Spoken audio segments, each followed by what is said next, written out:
everybody. Hope you're having a good day today, and I hope you're having a good week. So, today I have a few articles that I've read, kind of skimmed through. I didn't read them completely, I skimmed through them. They all happen to be from the Daily Wire just because I just recently was able to renew my reader's pass for the Daily Wire. And there were some things that I wanted to talk about from that website and from the articles that had been written, but I wasn't able to get to them and read them, which was upsetting me. But I renewed it. So, anyway, I suggest if you like the Daily Wire, but you don't want to pay the astronomical amount to pay for a yearly subscription to be able to get to all the videos and articles, you can just do the Reader Pass for $4.99 a month so you can read all the articles because you can watch all the podcasts on YouTube. Um, I don't accept Candace. I don't think hers are on YouTube. But I do know that you can watch Michael and Ben's. It's just like the last 30 minutes of it, you can't see it, you can just hear it. But Matt Walsh does the full show on YouTube without paying any money. And I do have a yearly subscription to YouTube where I don't have to watch ads. That's mainly what I watch. I don't have cable or anything like that. So I pay the $11 a month so I don't have to watch ads or wait to skip ads. I hate ads. I don't like commercials. And so that's how I support. And then I also do sometimes buy things from the sponsors of these podcasters that I support, or I buy their merch. So I support them in other ways other than watching the ads on their videos. I don't know how I got onto that rant, but let's move back to what we were talking about. So on Monday, I kind of covered some things about what's going on in Afghanistan, kind of explained why we were there, what we were doing there, the reasons why I think we continue to stay there, what I think we should have done rather than what did happen, and kind of just gave some personal opinions. But Michael Knowles did write an article about how we did not lose the war in Afghanistan, and I want to take a look at that just because I know I've already done it, but I feel like there's still more that we could be talking about. There's new stuff coming out from Afghanistan all the time, like just recently today, and I'm recording this on Monday, but just recently I had heard that now they are forcing the young girls to marry Taliban fighters, which was why I was so confused as to when I see all the refugees that are being flown out of Afghanistan, why they're all young, able bodied men and why it's not mostly women and children who are more vulnerable to the Taliban. I don't get it. I mean, I figure there's an underlying nefarious reason why, but I don't understand it. And it irritates me to no end. And for all of you feminists out there who think that women here in America are so oppressed, I don't want to hear you say a dang word about how unfairly treated you are because of the patriarchy here in America, because you could be there in Afghanistan being forced to marry terrorists. Okay? And if you're gonna fight for women's rights, how about fighting for the human rights of these women and children there? Actually find a real purpose in your life. You fight for women's rights here because you know it's not a real thing and that they already have rights and sometimes more rights than even men have. And you don't really have to do much of anything but just yell. And that's why you do it because you're lazy and you don't really care. You just want to get attention. So, this is the easiest way. But if you really cared about women, you'd be fighting for these women and these children in Afghanistan and these other countries where they're treated the way they are. But I digress because y'all are lunatics. So, first, let's start with our daily promise for the day.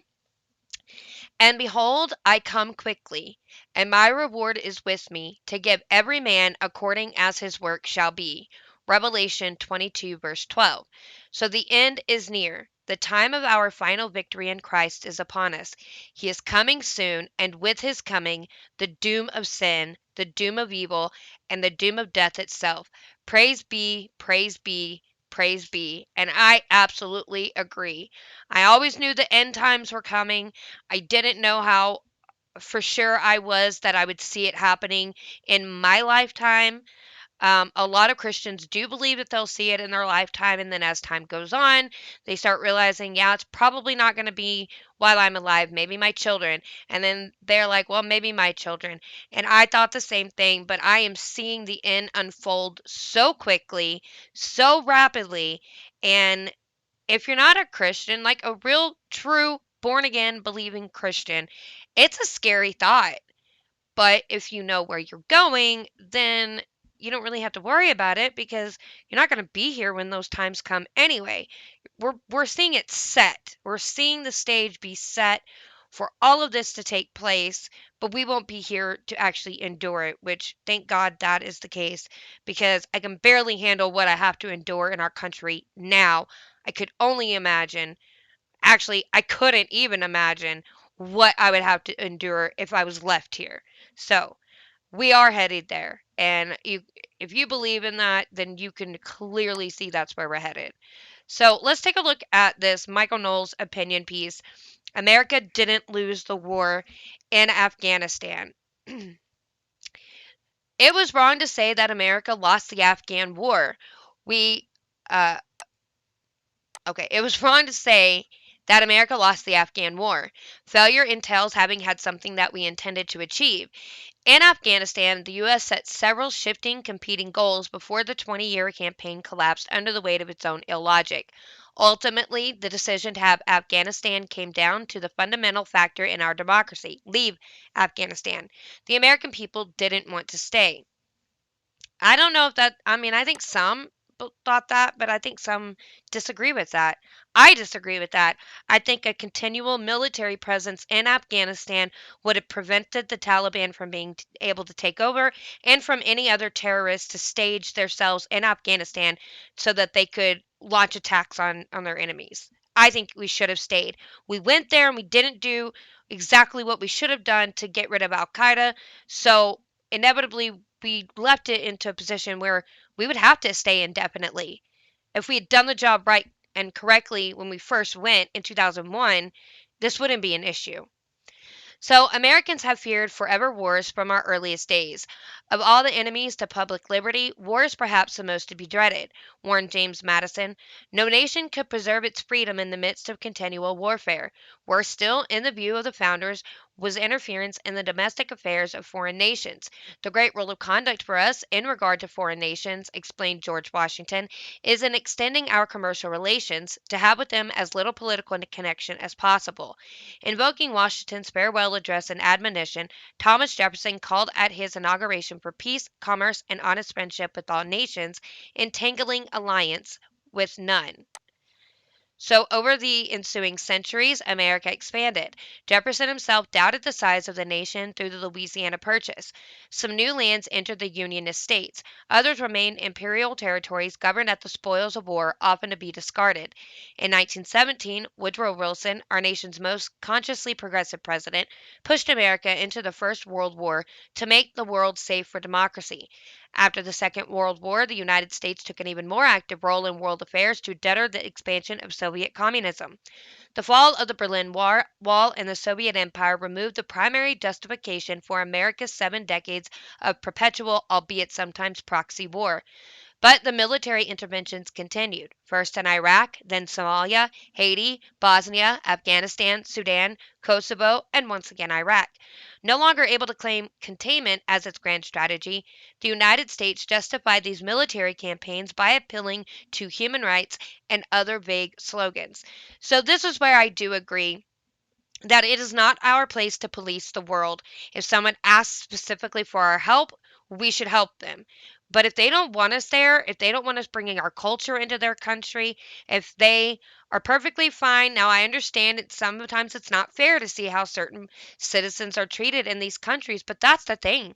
It's not really our business. It's not our country. We have things to worry about here in our own country. But the difference between that kind of stuff and us going into Afghanistan because the Taliban was harboring Al Qaeda who killed over 3,000 Americans on with the terrorist attack.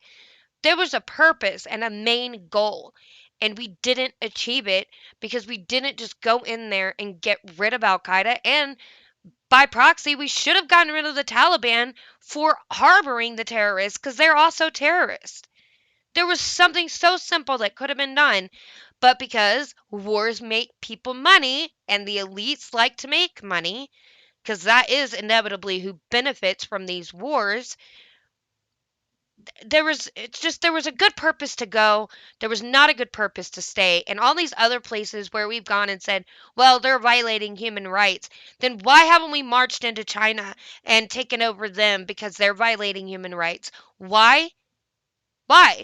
Because they are able to fight back against us, and these other countries didn't have the capability to stop us from coming in and trying to enforce and encourage our Western ways onto them, which they don't want. We need to mind our own business unless we are asked or unless someone declares war on us first. We need to just back off and leave people alone. So what? It's not fair. It's their country. Let them do what they want. Let them figure it out. It's not our place to step in. So, after the September 11th attacks, America's foreign policy became even less clear. The group that perpetuated the attacks transcended national borders, and so President George W. Bush declared that the American military response would span multiple nations as well. Today we focus on Afghanistan, but the battle is broader, Bush announced. Every nation has a choice to make. In this conflict, there is no neutral ground. If any government sponsors the outlaws and killers of innocents, they have become outlaws and murderers themselves, and they will take that lonely path at their own peril. Yes, okay, so you're harboring enemies of a nation that has killed a bunch of innocent people. I would say then, yes, by association, you are guilty. And if that causes us to, uh, come into your country to get rid of these people you're harboring and there are casualties of war, that's why you don't harbor these people. But it could have all been stopped. 20 years ago, this could have been stopped. There is a purpose and a reason for not doing that. And it was not for the good of the Afghani people either. It was for the benefit of who's making the money from it. I talked about that on Monday. You can go see who is benefiting and making loads of dollars with this war. Even this ambitious vow to attack any nation that supported America's enemies rested upon the perfectly ordinary demand to bring criminals to justice. But in 2005, Bush redefined the mission in Afghanistan and indeed the entire war on terror from a limited demand for justice into a utopian crusade for liberty. At his second presidential inauguration, Bush proclaimed, the survival of liberty in our land increasingly depends on the success of liberty in other lands. And that is not true. Our success does not derive from these third world Middle Eastern countries. What they do in their country does not affect us unless it directly affects us, as in the terror attacks. That's when it affects us. But if they had never done that, we never should have gone into Afghanistan if they weren't doing anything. If the Taliban wasn't there, if Al Qaeda wasn't hiding out there, we would have had no business to go over there if they had never done something on our soil first. That's the only reason that we should have gone. And I keep saying it could have been ended. It could have been fixed. But nobody wants to see any real fixes to problems.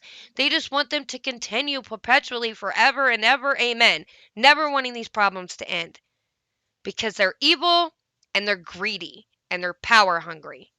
And it irritates me to no end that people don't see this, or if the very least they do see it and they refuse to say anything or do anything. The best hope for peace in our world is the expansion of freedom in all the world. America's vital interests and our deepest beliefs are now one. From the day of our founding, we have proclaimed that every man and woman on this earth has rights and dignity and matchless value because they bear the image of the Maker of heaven and earth. Across the generations, we have proclaimed the imperative of self government because no one is fit to be a master and no one deserves to be a slave. Advancing these ideals is the mission that created our nation. It is the honorable achievement of our fathers. Now it is the urgent requirement of our nation's security and the calling of our time. So, it is the policy of the United States to seek and support the growth of democratic movements and institutions in every nation and culture with the ultimate goal of ending tyranny in our world. And Bush was couldn't be further from from being right. He was so wrong in what he thought our mission should have been, because to go into countries like Afghanistan and to completely overthrow their way of life and institute a democratic government in our Western culture does not happen over 20 years. And like Biden, he was correct. Another 5 years, another 20 years, another 50 years would not have made a difference. This is something that would have taken decade upon decade upon decade upon decade to change and implement and keep it that way. This is not something that we could have ever achieved. Not in our lifetime, not in our grandkids' lifetime, not in their great grandkids' lifetimes. This is not something that's that achievable in any time near the future. He was so wrong, and because he did this, it diminished what we actually went there for. It changed the game, and this is why we have this kind of stuff happening right now. I do blame Bush for a lot of it. Bush intended not merely to track down the bad guys who toppled the towers, but to oust every single government that did not sufficiently reflect Madisonian democracy in order that he might abolish tyranny on earth. Bush justified his messianic campaign on the dubious premise that all autocrats, down to the tiniest henpot dictatorship in the farthest flung region, pose an existential threat to the American homeland. The claim appeared particularly preposterous in light of the historical circumstance that America had not only tolerated but even installed authoritarian regimes around the world that never threatened our nation with so much as an insult. Bush's national policy of global regime change promised truly perpetual war. So long as a tyrant breathed, the United States would seek his defeat with the force of the world's most powerful military. But the American people soon returned to the wisdom of the founders, and by 2016, both major political parties in the United States campaigned on an end to the forever war in Afghanistan. Desperate to remain in Afghanistan, proponents of the occupation began to change their arguments for staying. If the United States left, they argued, Afghan women would suffer, but women suffer in many nations on earth, and that's true too. Must the United States invade and govern them all? If America withdrew, the defender of occupation insisted LGBT rights would no longer be protected. But many, if not most nations, do not recognize LGBT rights. Has a rainbow replaced the stars and stripes as a symbol of our national allegiance? If the U.S. left Afghanistan, the occupiers argued, it would constitute a betrayal of the Afghan people. This final justification seemed least persuasive of all. After 2 decades, $2 trillion, and 2,448 Americans dead, the United States had given the Afghan people plenty. I would agree with that too. See, this is where when you start getting shown information that maybe you didn't know before, and then you can kind of start sitting on the fence of, well, should we have stayed? Should we have left? It's kind of like I said, we should have gone in and done our job and then got out, but because we continued to stay and change our reasons for staying to convince the American people that we should be there, we kind of made it impossible for us to leave without something drastic and disastrous happening. So, I don't know. I mean, this is a lot of it's a lot of people's fault. Bush is at fault. Biden is at fault for the way he did the withdrawal. There's other people that are involved, the military industrial complex, your NGOs that are making money. It's kind of a fault of a lot of people, really. There's not really any person you can blame. Had our ruling class defined the Afghan war in realistic terms as a mission to conquer and hold in perpetuity an imperial territory for the purpose of killing terrorists and checking the ambitions of enemy nations such as Russia and China, the American people might have seen some value in staying. But our political leaders, aware perhaps of our national aversion to continual warfare, failed to make the honest case. Instead, they pretended to build stable institutions and instill a democratic spirit in a God-forsaken tribal land, a process that would require centuries of work if it is even possible. They relied on our sympathy for the plight of Afghan women and enthusiasm at the prospect of pride parades in Kandar. Is it, how do you say that?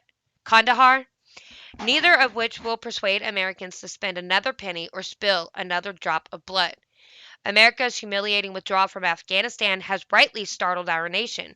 More disconcerting than our loss is our inability to say what it would have meant to win.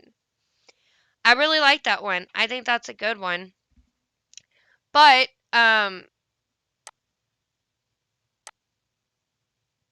let's see. What do I want to talk about?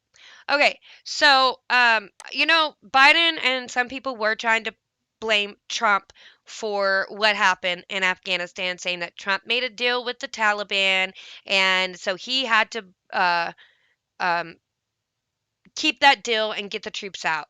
And that's not true.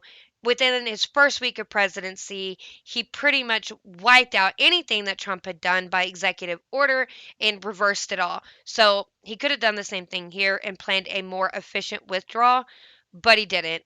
But now Americans are not stupid. They do blame Biden, and they have taken a poll. So it's a new poll from the Daily Wire uncovered that more Americans believe that the Taliban takeover of Afghanistan is President Joe Biden's fault, not Donald Trump's fault. The Biden admin has attempted to deflect blame for the fallout in Afghanistan, but Americans aren't buying it.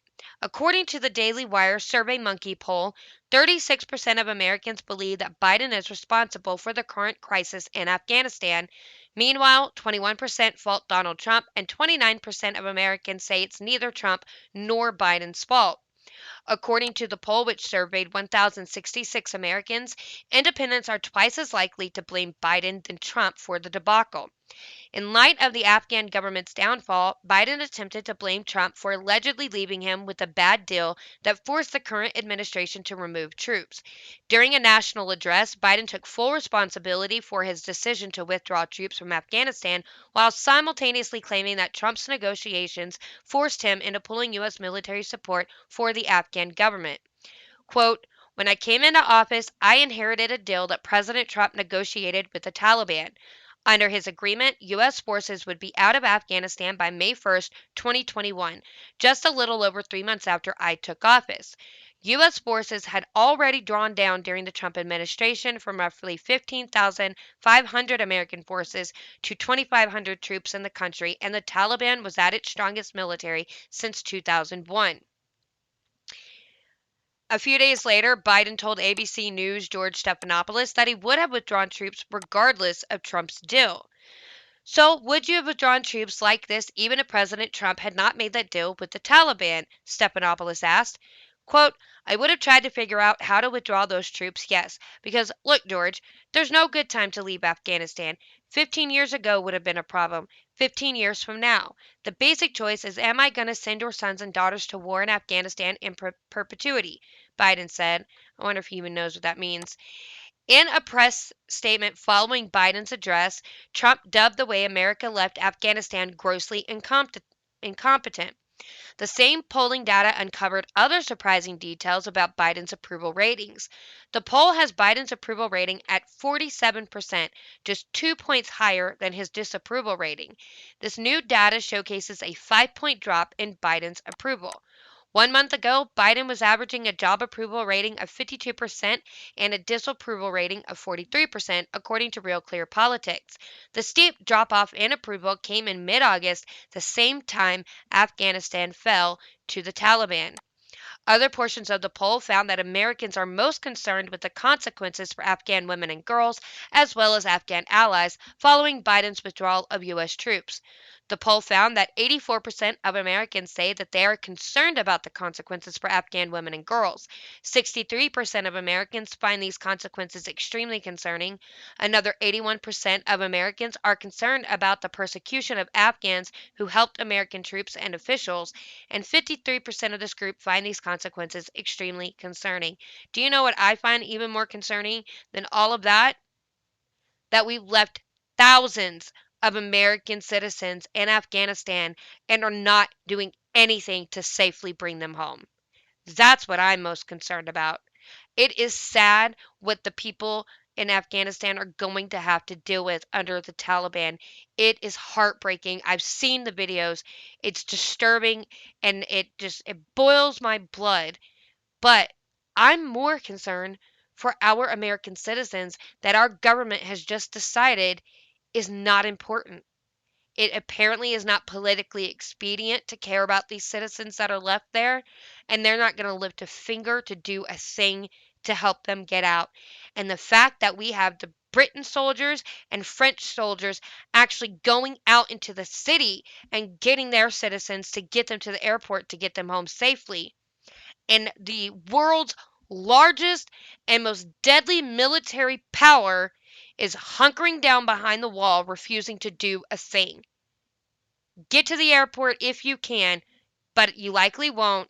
If you walk in, we'll get you home for $2,000. What a sad, disgusting, retarded government administration regime, whatever you want to call it. It's disgusting. It's sad and it angers me to no end. I have reached out to the White House myself. I have sent in contact for Biden. I've sent contact in for Harris. I doubt they'll ever read it. Maybe they will. I don't know. If they do, I think that'd be great. I think they should both resign, which we know won't happen, which means we should fight to have them both impeached because they have been a complete disaster and it hasn't even been 1 year. I feel like it's been 20, but it hasn't even been one. We have another 3 years and October, November, December. 3 years, 3.5 years. Another 3.5 years of this ridiculous admin running our country into the ground. How far down do you think we'll be in 3.5 years if something is not done? They need to go. The whole administration out. Maybe the whole government out. Start over. Let someone else take charge. Let the adults handle it. Because these people clearly are not acting like adults. And it's sad. It's very sad. Um, but while we're still speaking of Afghanistan and the Taliban, I want to tie this story in to MSNBC comparing pro-life Republicans to the Taliban, which is absolutely disgusting. The subheadline reads, "The GOP are trying to impose their religious beliefs on all others," the op-ed said. If you would ask most pro-lifers, their reason for being pro-life is not the majority a religious thing. It's a humanity thing, a human rights thing. Most people aren't doing it for religious purposes. It's because it's just wrong. Are they saying that not wanting someone to murder another person is because of a religious belief? No, it's morals. And you don't have to necessarily be religious to have decent morals. It's disgusting. Okay. As Americans watch gruesome and distressing images of Taliban cruelty come out of Afghanistan, MSNBC ran an opinion piece on Wednesday comparing pro-life Republican legislators to members of the terrorist group. The op-ed penned by MSNBC opinion columnist Dean Obadiah warned that the Taliban aren't the only ones trying to impose their will on women's bodies and choices, except you kind of forget the part that we don't behead you, beat you, gun you down, and slay you in the streets because you do something we disagree with. Now, let's make it sound as if we're out there killing people because they think abortion's okay. Over the last few days, the airwaves have been filled with Republicans voicing their deep concern over the rights of the women of Afghanistan. Obadiah wrote, adding, "And yet, I have to wonder where these voices were when extremists, based on a narrow reading of their religion's beliefs, enacted a law that forces a woman who was raped to carry the fetus of the rapist to term." Do you know why? Because it wasn't the child's fault that their mother was raped. Why punish? Even the Bible says that the child should not be punished for the sins of the father. Yeah, I have a big religious backing of why I'm pro life. And I make no qualms about the fact that my beliefs in pro life are strictly religious and then morals on top of that. So I will, interpret it in a religious fashion. And even if it's not religious, okay, so say I'm not religious. Do I still think that a child should be punished for something their parent did? No, because that's not how it works. So you shouldn't kill the child just because of something their father did that was heinous. You just shouldn't. Look, nobody is saying the GOP and the Taliban are equally bad, the MSNBC columnist said. However, he accused Republican lawmakers of attempting to impose their religious beliefs on all others.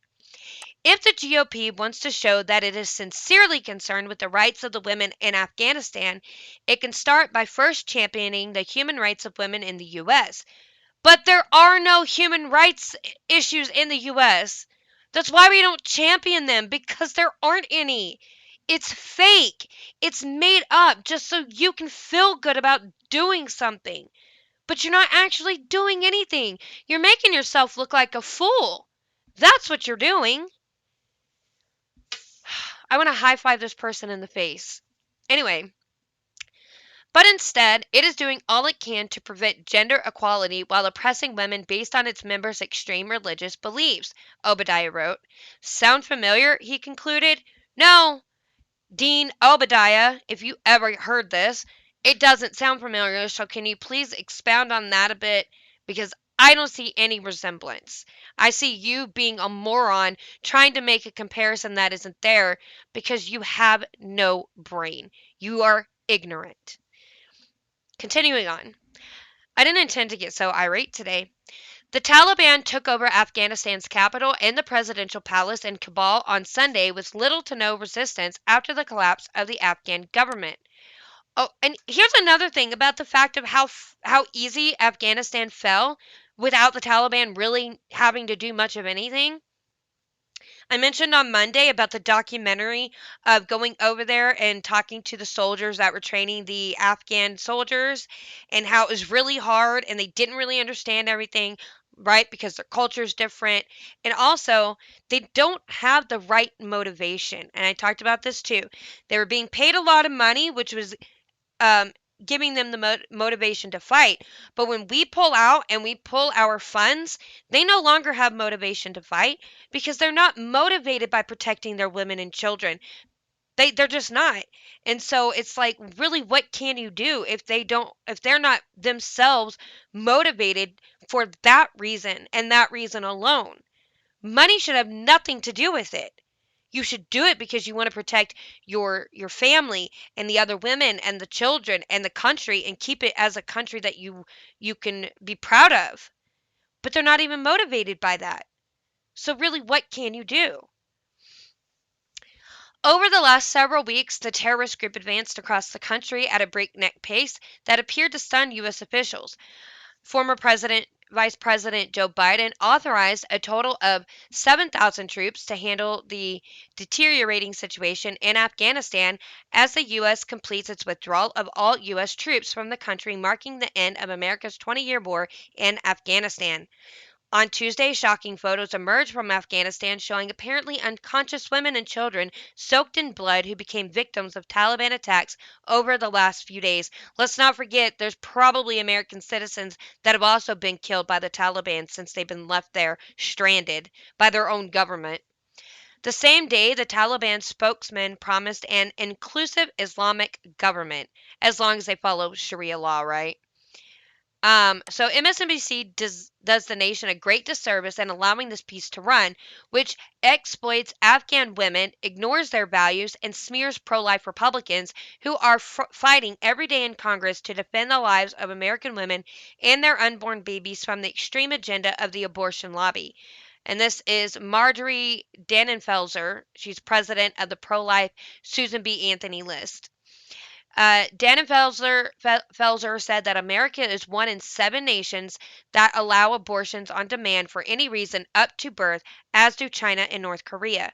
Pro life lawmakers are to be commended for their courage in challenging this extreme status quo, and they should be emboldened by the truth that the majority of Americans are on their side, eager to humanize our laws, she said.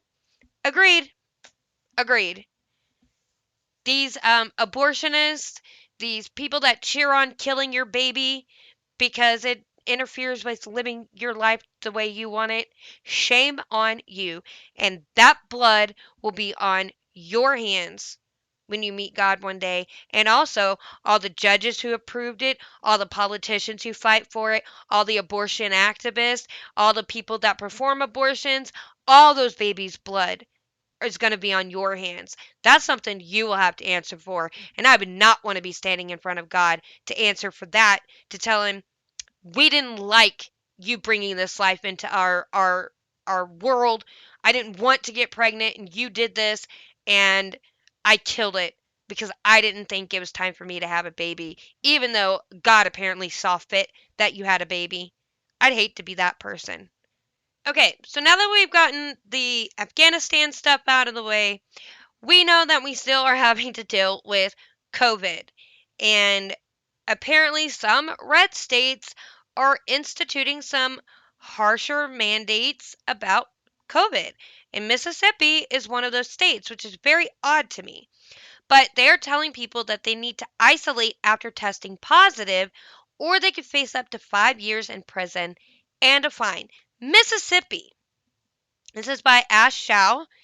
So, as COVID 19 cases rise in Mississippi, the state's Department of Health on Friday sent out an alert warning those who test positive for COVID 19 to isolate for 10 days or face up to 5 years in prison and a fine of up to $5,000. Which, how are they going to pay a fine of up to $5,000 when they have to isolate and not go to work for 10 days, or if they lost their livelihood because of the ridiculous lockdowns? I mean, come on. So Fox News reported that the order issued Friday by State Health Officer Dr. Thomas Dobbs said that those infected with COVID-19 must remain in the home or other appropriate residential locations for 10 days from onset of illness. Dobbs added that people isolating due to a positive COVID-19 test don't need a negative test to end their quarantine, but they do need to be fever free for at least 24 hours with improvement of other symptoms. Further, any students or faculty in K 12 schools who test positive for COVID 19 are not allowed on campus during the isolation period. Well, what did they think that we think isolation means? Of course, they wouldn't be allowed. Anyone who doesn't follow this protocol, Dobbs wrote, faces stiff penalties. Quote, the failure or refusal to obey the lawful order of a health officer is, at a minimum, a misdemeanor punishable by a fine of $500 or imprisonment for 6 months or both. If a life threatening disease is involved, failure or refusal to obey the lawful order of a health officer is a felony, punishable by a fine of up to $5,000 or imprisonment for up to 5 years or both, Dobbs wrote. So draconian. I'm so. Ugh. The health officer then defined isolation as limiting exposure to household contacts and disallow visitors. Quote, please stay in a specific room away from others in your home. Use a separate bathroom if available. If you need to be around others in your home, you should wear a face mask, Dobbs added. How officials would know someone tested positive and failed to self isolate in order to punish them is unclear. Fox News reported that Mississippi hospitals currently have more COVID-19 patients than at any other time in the pandemic, as 1,660 patients were hospitalized, 457 were in the ICU, and 324 were on ventilators on Wednesday, according to state health data. Yeah, are we sure though that these aren't vaccinated people? Because that is the majority of the people getting sick, those who have been vaccinated. The state also has one of the lowest vaccination rates in the country, as just 45.1% of Mississippi residents have received at least one dose of either vaccine, and just 36.8% have been fully vaccinated. For reference, at least 72.9% of adults in the U.S. have received at least one dose of a COVID 19 vaccine, and 62.3% are fully vaccinated, according to the CDC. The state's only level 1 trauma center, the University of Mississippi Medical Center, also announced on Friday that it would require all staff and students to be vaccinated, a reversal from its previous policy that allowed employees and students to choose not to be vaccinated so long as they wore N95 masks. Dr. Alan Jones, University of Mississippi Medical Center's Associate Vice Chancellor for Clinical Affairs, wrote the announcement saying, quote, COVID-19 in Mississippi is a raging wildfire, but not everyone is helping throw water on the flames in their own backyard, end quote. And that's because we know it's not as serious as they try to make us think it is. They fearmonger us, but then they don't even follow their own safety protocols because they're not scared of it, because why should they be? Nobody should be scared. But if you thought that was bad, let's talk about what's going on in Australia, because Australia has been severely affected by the draconian laws that are being implemented there, and also New Zealand, which locked down their entire country for one 58-year-old man testing positive for COVID. The whole country for one person. Anyway, so this is hundreds arrested, fined in Australia amid nationwide protests against lockdowns. Good for them. Fight back. So, police arrested more than 250 people Saturday as protests swept Australia in response to renewed lockdown orders amid rising cases of COVID 19. Anti-lockdown protesters swarmed the streets of Melbourne and Sydney, which led to the hospitalization of 7 police officers, according to Reuters. Quote, mounted police used pepper spray in Melbourne to break up crowds of more than 4,000, surging toward police lines, while smaller groups of protesters were prevented from congregating in Sydney by a large contingent of riot police, Reuters reported. In Melbourne, 218 people were reportedly arrested, 236 were fined, and 3 were placed in custody for allegedly assaulting police. Now, if you are going to go out and protest, do not assault police. You shouldn't do that. You're supposed to protest peacefully.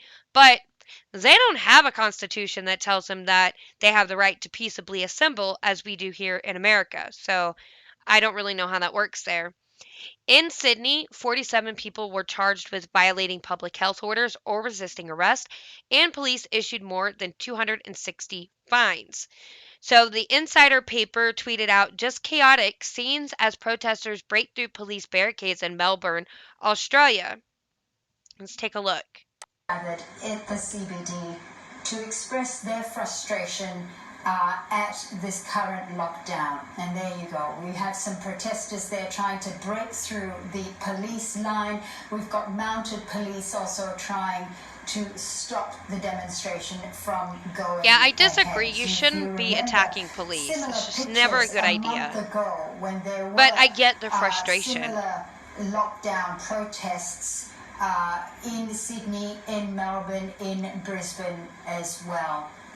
We are now gathered at the So, I mean, I get their frustration. I understand why they get so angry. They just get to a boiling point and then you act irrationally. But that's where you have to start having some rational thought. Don't do that. Just peacefully protest. You'll get more done being peaceful than you will being aggressive like that. So they also tweeted out people in Melbourne's anti-lockdown protest chanting freedom, freedom.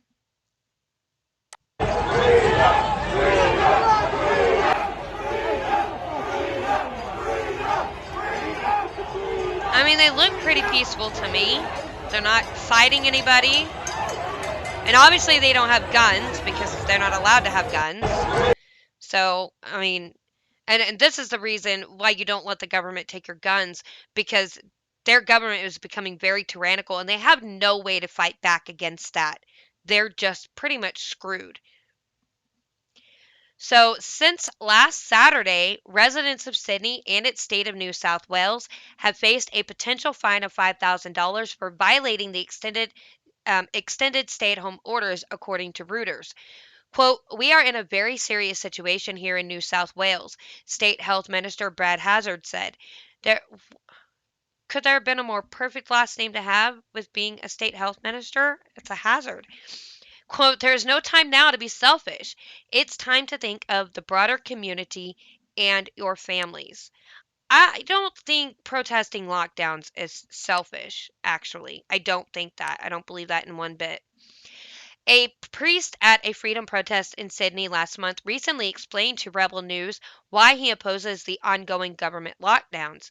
Explaining how his generation had been called to fight communism in Vietnam, he warned that Australians now face an even greater threat to liberty from their own government. He said, quote, "My dad was very much in favor of conscription for the Vietnam War.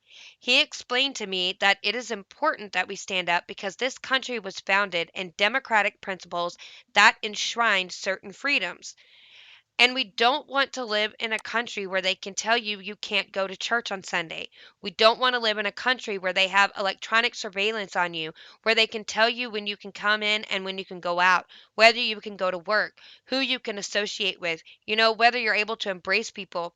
I mean, God, it wasn't even that extreme, I don't think, but the so called communist menace at the time was going to deprive us of all these rights," the priest continued. The priest went on to assert that if the public health officials genuinely cared about public health, they would take into consideration the toll on mental health that continued forced isolation is taking on people, which he said is leading many people to commit suicide, and there is proof of that. Quote, "They strip us of our humanity, they break down community, and they destroy the country we fought for, the country we love, the values we cherish. We need to stand up and fight, not violently, but we need to be ready to have violence done to us, I suspect, by police and others. We've got to be ready to count the cost, as our mothers and our fathers did when they fought to give us these freedoms. It's time for us now to stand up and fight to preserve them," he added. And if you want to go watch this interview, you can go watch it on YouTube with Rebel News, called "Aussie Priest Makes a Perfect Case Against Lockdowns at Sydney Protest." I'll leave the link in the description below if you would like to watch it. Warning, censorship. Warning. This is what these lockdowns do. They strip us of our humanity. So I will share that in the description box below.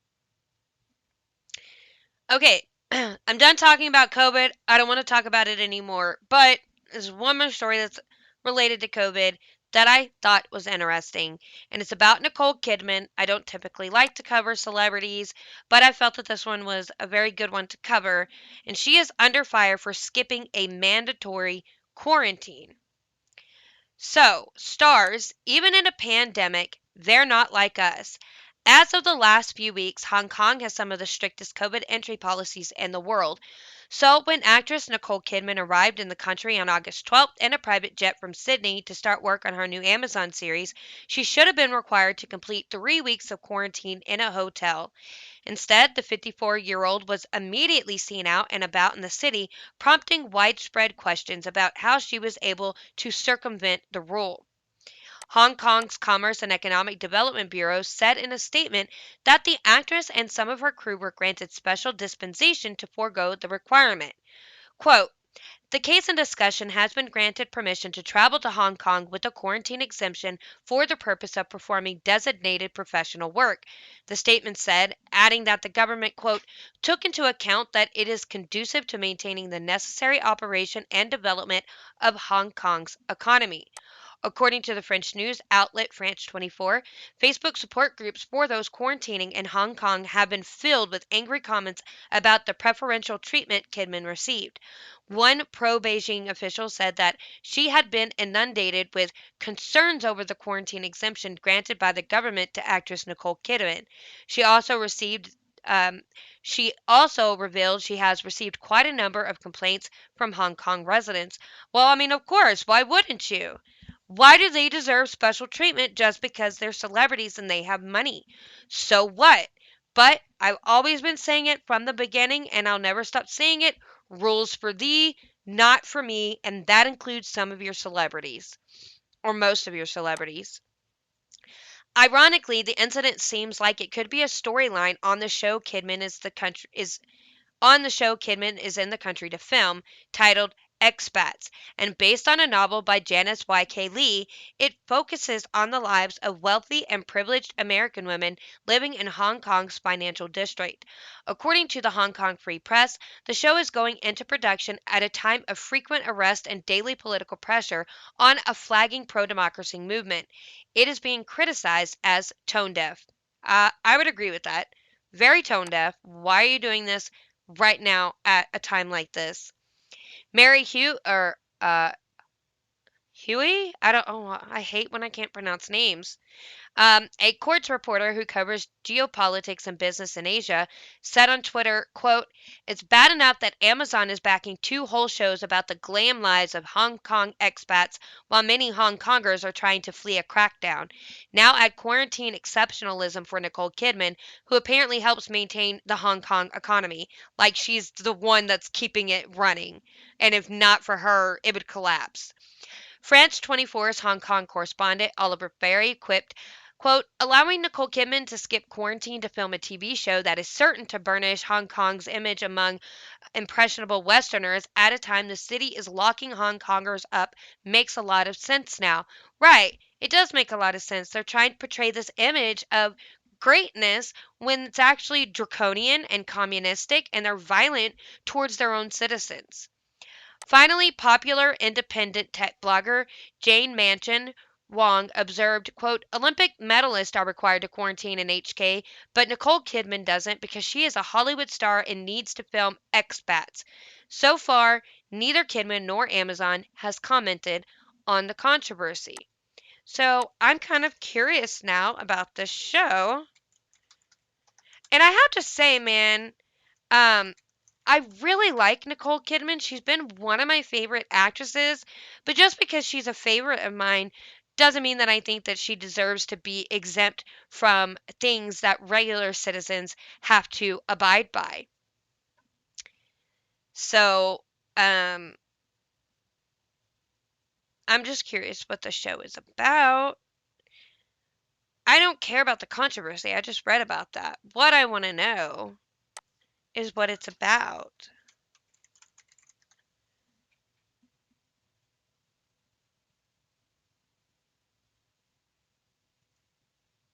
I don't know. Let's see what this article is. Nope, don't care. Okay, here, IMDb. Let's go look at it here. So, a look at the personal and professional lives of a tight knit group of expatriates living in Hong Kong. Okay, wonderful. That's it. That's all you're going to give me. So, it's a drama. Um, it's also known as The Expatriates. Amazon Studios is behind it, of course.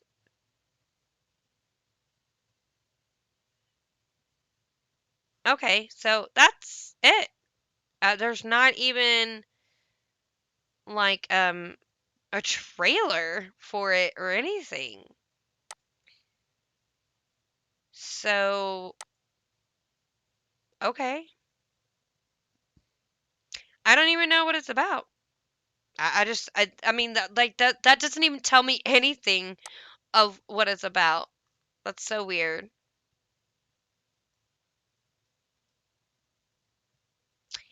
Um, I don't know if there's anything else that we could talk about. I think I've already done this before. Yeah, I've already talked about books that we should read. Y'all hear the planes flying over? I hate that. Oh, by the way, just on a note as I see it here, so a sports nutrition company cut ties with Arnold Schwarzenegger over his mask tirade when he basically said, screw your freedoms, just wear the mask. Probably wasn't the best idea. Um, let's cover one more.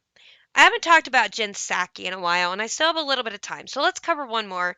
And let's look at where Psaki said that it's irresponsible to claim Americans are stranded in Afghanistan while thousands are still there. Okay.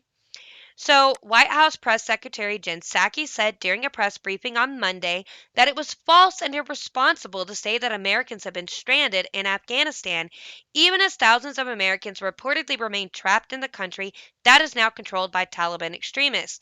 Quote, does the president have a sense that most of the criticism is not of leaving Afghanistan? It's the way that he has ordered it to happen by pulling the troops before getting these Americans who are now stranded. Fox News reporter Peter Doocy asked, does he have a sense of that? And thank goodness for Peter Doocy because he's sometimes the only one asking real questions.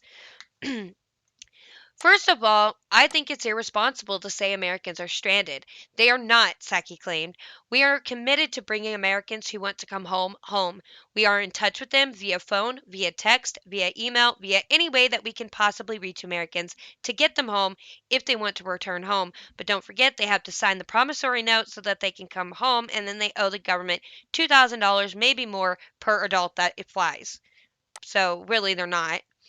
There are no Americans stranded in the there are no Americans stranded is the White House's official position on what's happening in Afghanistan right now, Ducey asked. I'm just calling you out for saying that we are stranding Americans in Afghanistan, Psaki claimed, when we have been very clear that we are not leaving Americans who want to return home. We are going to bring them home, and I think that's important for the American public to hear and understand. The New York Times reported on Sunday that U.S. officials estimated last week that up to 15,000 Americans were still in Afghanistan, although the number is likely smaller than that now, as approximately 2,500 have been evacuated since August 14th. And then you can watch her little video of her doing it. Let's watch it because I think you get a better feel for the tone and the tone deafness of her answer amid what's going on. Does the president have a sense that most of the criticism is not of leaving Afghanistan, it's the way that he has ordered it to happen by pulling the troops before getting these Americans who are now stranded? Does he have a sense of that? First of all, I think it's irresponsible to say Americans are stranded. They are not. We are committed to bringing Americans who want to come home home. We are in touch with them via phone, via text, via email, via any way that we can possibly reach Americans to get them home if they want to return home. There are no Americans stranded is the White House's official position on what's happening in Afghanistan right now. I'm just calling you out for saying that we are stranding Americans in Afghanistan when But that's exactly what they're doing. Very clear that we are not leaving Americans who want to return home. We are going to bring them home, and I think that's important for the American public to hear and understand. So that is exactly what they're doing. They are being stranded because they are not promising them any safety to get from wherever they are to the airport. They are on their own, and it's very dangerous out there. So most of them are probably not going to even attempt to go to the airport because they can't be guaranteed safety, which is wrong. It is our job. It is the government's job to use the military to make sure these Americans are safely transported to the airport to get home. That is their duty. That is their responsibility. And it's irresponsible of Jen Psaki to downplay this and act like it's no big deal. So, I don't care about the transcript.